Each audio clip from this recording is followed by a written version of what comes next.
Is it rational to believe in God? Many people think that faith and reason are opposites, that belief in God and tough-minded logical reasoning are like oil and water. They are wrong. Belief in God is far more rational than atheism. Logic can show that there is a God. If you look at the universe with common sense and an open mind, you'll find that it's full of God's fingerprints.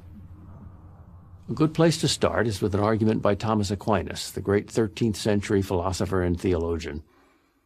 The argument starts with the not very startling observation that things move. But nothing moves for no reason. Something must cause that movement. And whatever caused that must be caused by something else, and so on. But this causal chain cannot go backwards forever. It must have a beginning.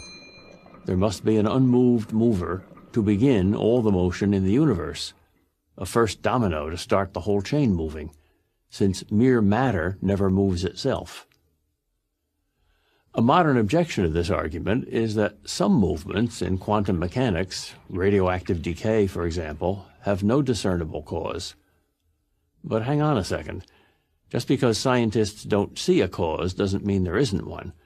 It just means science hasn't found it yet. Maybe someday they will. But then there will have to be a new cause to explain that one, and so on and so on.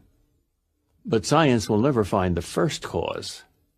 That's no knock on science. It simply means that a first cause lies outside the realm of science. Another way to explain this argument is that everything that begins must have a cause. Nothing can come from nothing. So if there's no first cause, there can't be second causes, or anything at all. In other words, if there's no creator, there can't be a universe. But what if the universe were infinitely old, you might ask? Well, all scientists today agree that the universe is not infinitely old, that it had a beginning in the Big Bang. If the universe had a beginning, then it didn't have to exist. And things which don't have to exist must have a cause. There's confirmation of this argument from Big Bang cosmology. We now know that all matter, that is, the whole universe, came into existence some 13.7 billion years ago, and it's been expanding and cooling ever since. No scientist doubts that anymore, even though, before it was scientifically proved, atheists called it creationism in disguise. Now, add to this premise a very logical second premise, the principle of causality, that nothing begins without an adequate cause. And you get the conclusion that since there was a Big Bang, there must be a Big Banger. But is this Big Banger God? Why couldn't it be just another universe? Because Einstein's general theory of relativity says that all time is relative to matter, and since all matter began 13.7 billion years ago, so did all time. So there's no time before the Big Bang.